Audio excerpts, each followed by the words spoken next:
some people don't understand why MF Doom is good, right? They listen to him Perfect and they go, example. yeah, right. They listen to him and they go, it don't even sound right. You know, it don't sound like how I want to hear it. Look, I like all types of rap music, but MF Doom, like he does things. There are people who really know what's going on with the rhyme scheme and how he fits together different like beats and rhythms within a rhyme itself, and the wordplay and how he's using these rhyme schemes masterfully. Like Bad villainy, things. But just they only see the mask. Yeah, well, they don't get it. Yeah, well, some people can appreciate that, understand that, and know what they're listening to when they're listening to it. And then, like, you know, when I was 12 and I was listening to when I was like 13, 12, when I was listening to MF Doom, I'll be like, man, this shit ain't got nothing to dance to. Like, trash.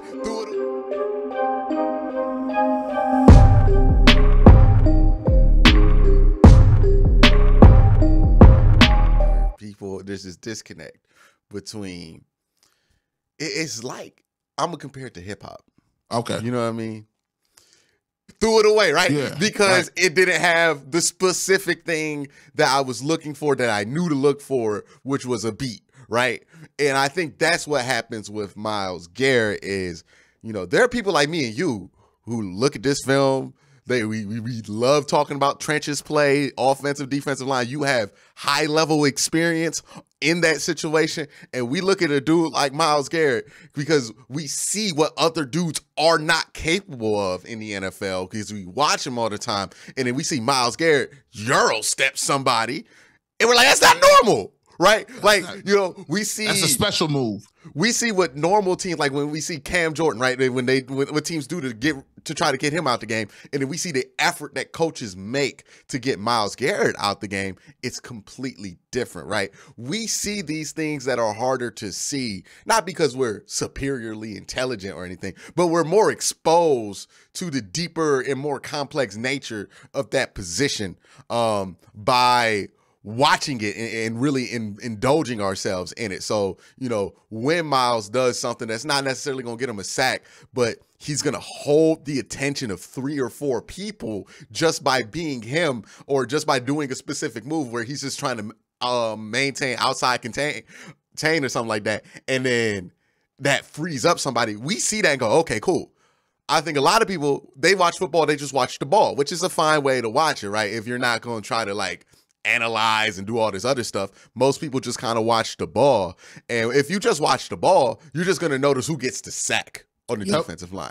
You're not going to notice who is, you know, like when me and you watch, we're complaining about Jordan Elliott like last year not anchoring, having a terrible anchor. Or the thing with Perion Winfrey in the preseason, right, where he just could not anchor to save his life for whatever reason. Washed. You getting washed. I'd rather you fall and make a pile to get washed and set a new edge. And that's the thing, right, with us. Or like, do the Larry Ogunjobi, right, where Larry, he could not anchor, but he just put that one arm up, and it didn't matter if he knew he was going to blow his gap. He would go, shot, right? He would swim over and then try to reset. I'm like, come on, Larry.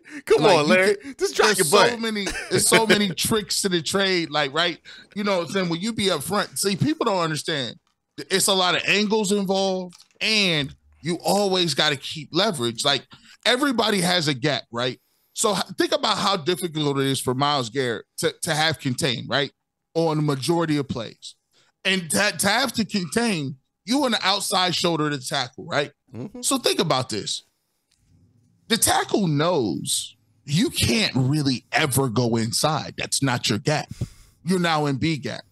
And sometimes Myles Garrett or a great pass rusher will say, yeah, I know I ain't supposed to be in B gap, but here's the thing. If I get to B gap quicker than you and then get back out to C gap, it's a wrap, because now I've gotten to depth of the quarterback, right? Because I'm hearing his face and I can use my athleticism to make sure that the quarterback does not outflank me.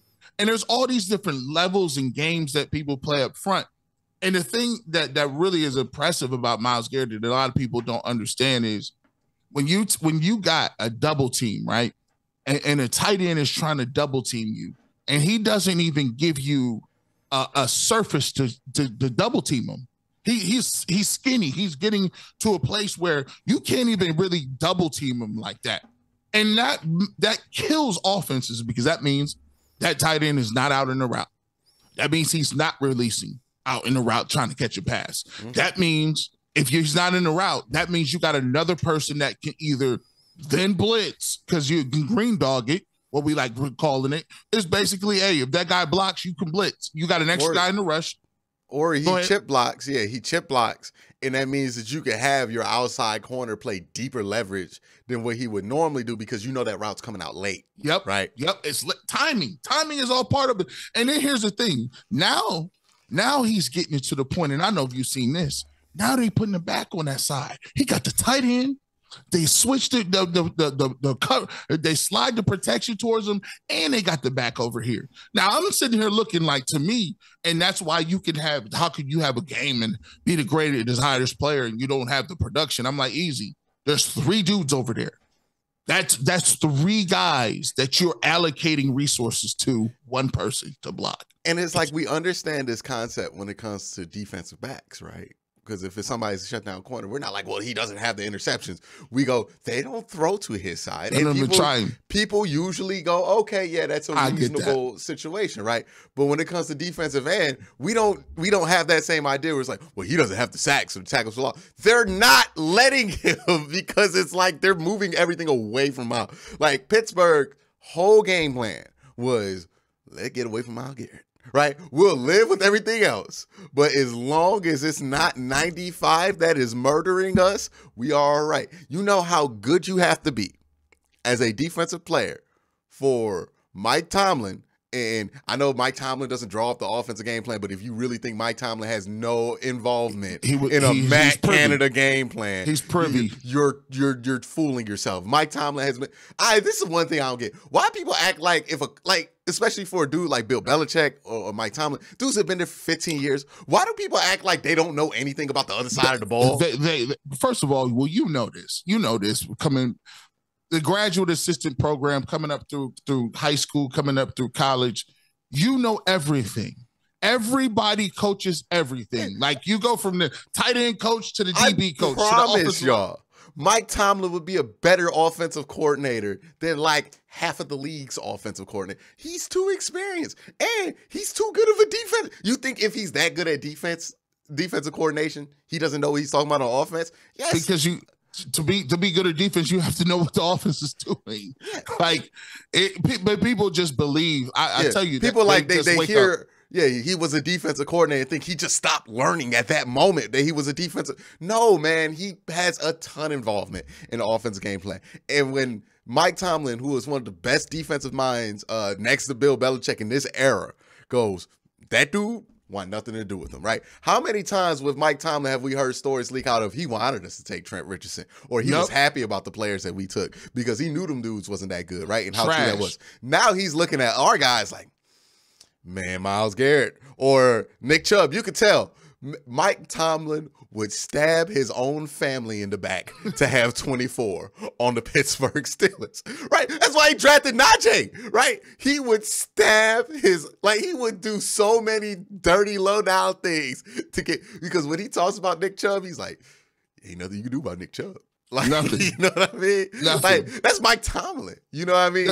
Like, that's what we need to start recognizing. The Browns have dudes who like when the Browns played Bill Belichick, then there was no problems there, right? Like, but now the Browns have multiple guys where you got to sit back and think like, man, what are we going to do about that? Like, they're actual problems. And like, no disrespect to like other guys around the league, but we know like, you know, there's guys who have a hot year, like Allen Robinson or something like that. Like they have a hot year, but they're not necessarily those guys. No.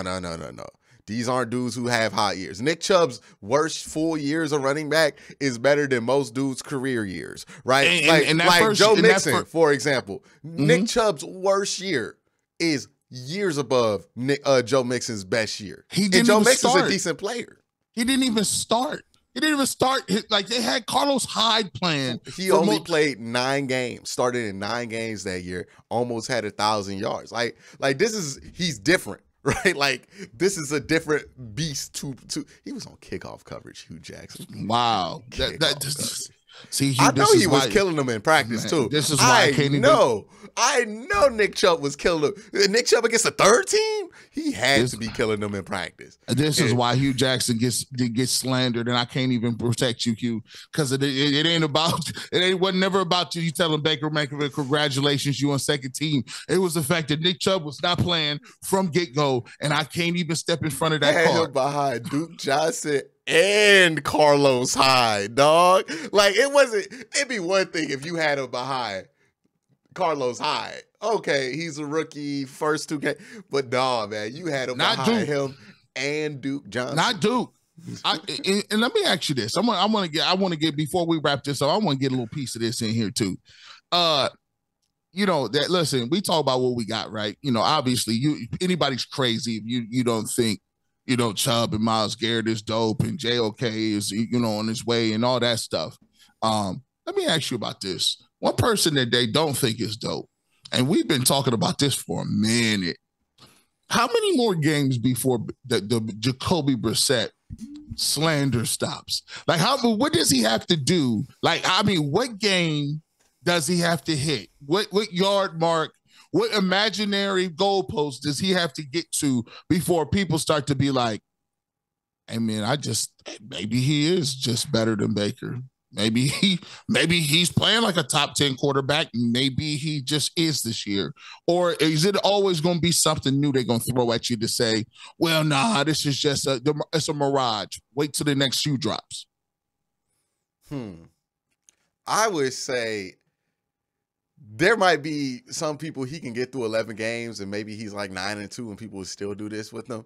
That's how strong, it happened with Jameis and Teddy Bridgewater. Remember with that? Where Jameis was like 15-2 touchdowns, interception ratio. People didn't get off his back. Same thing happened with Teddy where they were like 6-0 and they gave all the credit to Taysom Hill.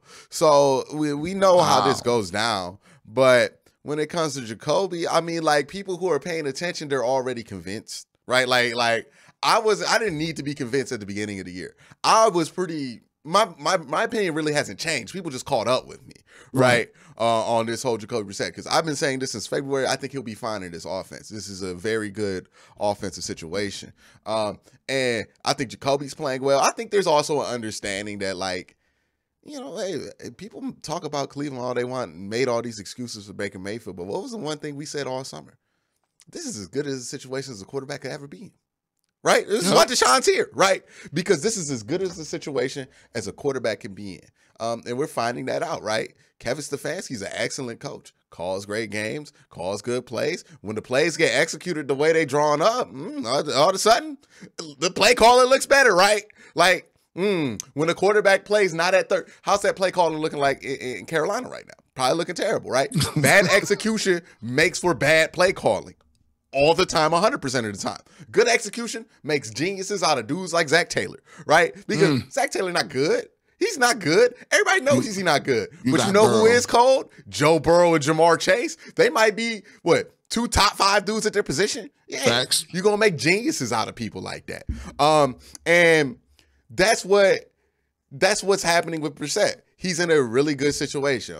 If you stack the box against the Browns, the one thing Amari Cooper has that Odell didn't was Odell takes a little bit of time to get open, right? Because he likes to work his routes and he has all this dramatic. I remember what was the coach? Yeah, what was the coach? He used to coach at LSU. He was a wide receiver coach, brother, bald head brother. Yeah. You've been running these dramatic ass routes. It was on Hard Knocks and something like that. You've been running these dramatic ass routes your whole life because those Odell routes. He'd be like, you know what I mean? DPJ be doing those dramatic routes. You ever see him on an out? He'd be like, oh my gosh. Listen, come on, dude. Get to your spot. Hey, can you go ahead? Can you stop dancing?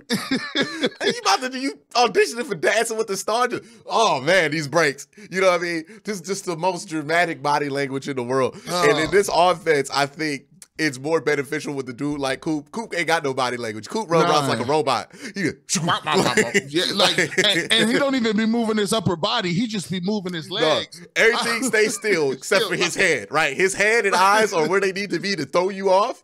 It is crazy. He be doing people dirty. Yeah. He be doing them dirty. The benefit that you have now is since he can get open so quickly and more, like, he's not a spectacular catch guy, right? Like Odell is. He's not end zone guy like Odell should have been, but we didn't trust the quarterback. But he's not even as vertical as Odell is. No. He doesn't have any of those gifts that Odell has. But what he is a really quick and reliable route runner. And when you're that and you're getting 8-man boxes, that also means at best you're getting man coverage. At worst, you're getting cover 3, which is, I mean, you could do the numbers. 8 in a box, 1, 2, 3. That's 11. You know what I mean? That's 11, which means you're getting a free release, which means you're getting at least 5 yards, which means if you run a good route, you could bust the cover 3 and break off 20, 30, right? And don't break a tackle. Don't make somebody miss. Because there's only 3 of them back there, right? Because it's cloud. But not cloud. It's not cloud. It's man. But you know what I mean? But that is the benefit of Amari Cooper in there. And the Jacoby Brissett, one of the things that with Baker, he always spread the ball around.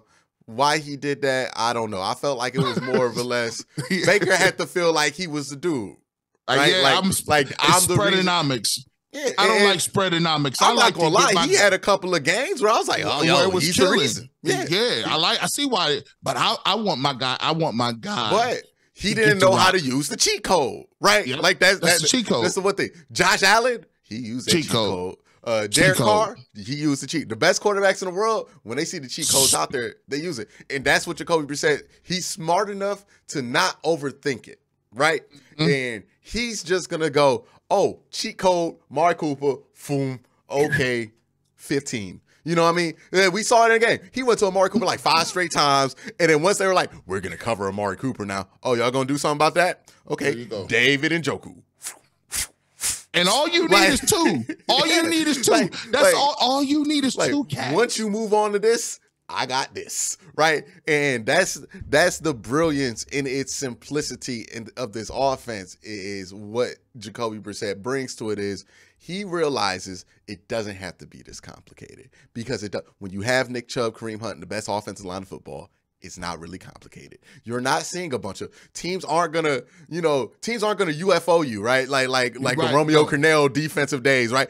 Teams aren't gonna be so bold on you because if you're a defensive coordinator, the last thing you want is to have a bunch of dudes doing crossers and all this stuff, and then somebody forgets their spot, forgets to cross into a gap, and the next thing you know, it's Nick Chubb in the secondary. Teams are not going to play you complicated like that, right? They're going to play you pretty much straight up, which means 8 in the box. It's going to be 1 high, two corner. Maybe it's cover 1. Well, it's man, so it's going to be 1 deep safety, or it's going to be cover 3, right? And even if you running that, and this is the deadly part about it is when you running that and let you have 1 linebacker that bite. And play action come. That's a touchdown. You got to understand these guys is running off and they run hard play action, and then that's why it's almost impossible to stop. And here's why the Browns, we're getting real into the nitty gritty today, but this is good. Yeah. This is why the Browns are able to run the ball at the level that they are, even if you put 8 in the box. Because here's the thing: the Browns will go, okay, you're going to put 8 in the box. We'll split the field. Okay, so now instead of it really being 8, we're going to go outside zone left. And split that box into 4 with the 1 DB on the outside. But we have guards and tackles that can pull so well that we can just get Wyatt Teller and Jack Conklin or James Hudson over to the field in time to where now we got 5 on 5 with the fullback or sometimes without a fullback, and that's how we can beat these 8-man boxes because we can pull so aggressively, so athletically, and so successfully because it's like the defensive line, right? Where I was talking about, hey, sometimes it's about overloading. Sometimes it's about not how many you send, but where you send them. That's the same concept on the offensive line where it's like it's not about how many they have going down there or how many people are in the box. It's about how many you can isolate, right? Because if the run go this way, 2 of those people in the box don't matter no more, right? Backside don't matter, especially with Nick Chubb. You're not chasing him down. So if you can get rid of those 2, pull a guard, and then match up the numbers, that's why the Browns do it. A lot of people get frustrated when the Browns don't run like like a straight dive on a 3rd and 1. The reason you do that is because you're trying to get the numbers, right? If you go straight up dive, it's 5 on 8. That's hard to win. That's why you only really see QB sneaks out those formations or fullback dives. But if you can pull a guard, get the numbers, you have a fair fight on your hands. And if you have running backs that are athletic enough to get that edge, you got something. That's what the Browns' success is in the run game. And you know what's so crazy? You throw another, and before we get up out of here, you throw one more little layer on that is the fact that they utilize motion, pre-snap motion so much that put on the fact that we just talked about, you know, we'll split the field up and we can get an edge and we'll pull. But now what they make you do is player assignment football. That's why they're always shifting and they're moving and a tight end and this player is eligible. Yeah, and they make you make a choice when they do that, right? Because if you want to be in man, we're going to motion Demetric Felton and get somebody out the box, right? It don't matter. You know where it's going, right? Like people go, oh, well, it tells them where the run's going to go. That don't matter. If we get one more person out that box and then we can get 5 there, if you can know the play all you want, it's a running play, dog. There's like 10 of them. You know what's coming, right? When any NFL team runs the ball, this is not complicated. Run to the left, run to the right, run up the middle, stretch. There's 5 run plays that we disguise up, right? But can you stop it? Yeah. The question about a run play isn't if you know it's coming. I promise you, every NFL team has a Mike linebacker that the second they, like 5 seconds before the snap, they know exactly if it's run or pass, right? They know what's going on. Maybe there's some run action stuff where they do the hard fake where it gets kind of dicey, but like 90% of the game, the Mike knows if it's going to be run or pass. That's not the part that you're trying to hide. The part that you're trying to hide is exactly how fast are we going to get there? Exactly what gap are we going to go to? What type of run is it going to be? And I just think I see that's the small minutia we talk about. I actually enjoy watching these games much better than I did in previous years past because now you can look at the beauty of what the game is. You can watch the X's and O's, and you can look at front, and just the fact that knowing they were running this way with Hudson. Hudson to me. He's going to be a player. Hudson's going to be a player. He's not, he's going to be a player. He's going to be one on them pulls. He's nice, athletic. strong, I anchor, like it. Lanky. And Conklin came back and Postage. This guy, I mean, where they find him at? I mean, he's playing like what center? Like I didn't know he was a 3rd-team center. I mean, he's proved himself to be great. So this is a fun team to watch if you like the big uglies and you like the big boys up front, man. Yeah. Q, any predictions for the game? I think my main prediction is that the Browns want to win this game, especially with Myles out and maybe even Clowney out. Mark is going to give you opportunities for these interceptions and these turnovers. They're going to give you these opportunities. Browns need to get +2 in turnover margin. They can give up points. They're probably going to give up at least 20. Like I've already told myself that. Yeah, 23. You're going to be out at least one of your best 7 players in that box, maybe even 2 of your best 7. Like that's just going to take its toll. So you're going to give up points, and this is a top 5 scoring offense in the NFL right now. But they're going to give you turnover opportunities. That's how you beat the Falcons. You got to get +2 in turnovers this week. If you get +2 in turnovers and the offense plays to what we've been expecting the last few weeks, you'll win this game. If you don't, clench butt cheek time. We're going to be lemon booty in the 4th quarter. You know what it is. Hey, man, listen, man. Hey, man, we want to appreciate everybody who came over from Quincy's channel to watch here. Want to thank everybody from Barbershop going over to watch on Quincy's channel. Post-game show, make sure you check Quincy out. He's doing something unique and cool, man. Nobody is really putting that mileage together like that. He's going to be down in Atlanta. He's going to be down in Mercedes-Benz Dome. Come, don't text him during the broadcast, but maybe don't send them snitch to security. don't be doing that. He's live streaming down there. Don't be snitching. Stop playing. Don't be a snitch out here, man. So we want to thank y'all and don't forget, man, make sure you check out the 2-minute warning. We'll be doing the post-game show over there. So go ahead and make sure you get double duty.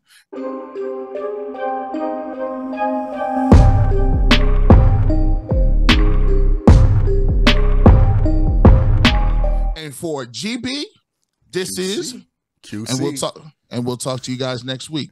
Peace. One day we'll get it right. One day we'll be screwing that up.